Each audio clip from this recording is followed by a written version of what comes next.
Est-ce qu'il y a d'autres outils que vous utilisez pour favoriser les travaux de groupe? Parce qu'on a beaucoup parlé des forums, mais on sait qu'il y a beaucoup d'outils de partage, de travail collaboratif. Qu'est-ce que vous conseillez? Qu'est-ce qui est le plus utilisé? Et puis, comment vous faites en sorte que ce soit bien utilisé?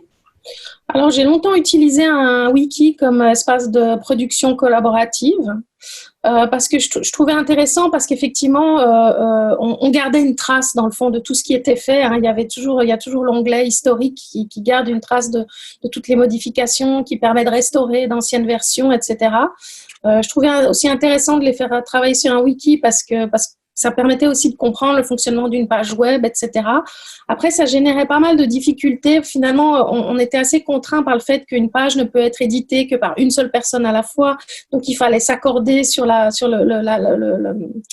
moment où les personnes pouvaient effectivement modifier des pages, etc. Bon. Ensuite, c'est vrai que j'ai longtemps cherché des outils de production collaborative qui soient vraiment efficaces. Alors, je sais que aujourd'hui, on en découvre, on en redécouvre plein à la faveur de la situation qu'on vit actuellement.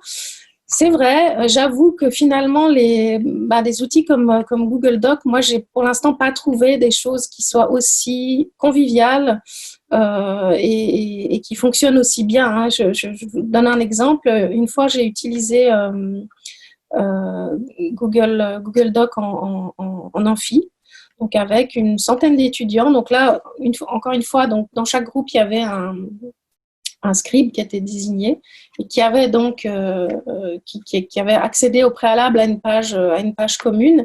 Et en fait, on a fait une activité de prise de notes collaborative, c'est-à-dire qu'il y avait, je crois que même à ce moment-là, on avait un intervenant extérieur qui était venu présenter un concept, une notion, je ne sais plus.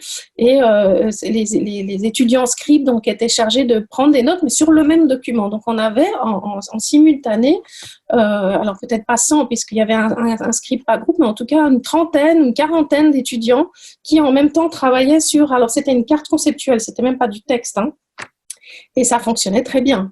Ça a très bien tenu. Oui, et puis ça nous montre aussi que ce qu'on utilise à distance peut être utilisé en classe. Là, pour l'instant, on est dans une situation de pandémie où on va développer de nouvelles pratiques à distance, mais on pourra finalement s'en resservir en classe.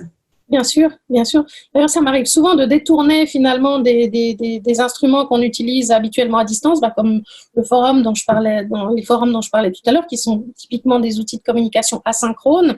Moi, ça m'arrive de les utiliser en mode synchrone ou quasi synchrone en classe. Donc, j'aime bien effectivement détourner et montrer que voilà, on n'est pas contraint toujours par finalement le cadre d'usage qui a été déterminé à la base par les concepteurs.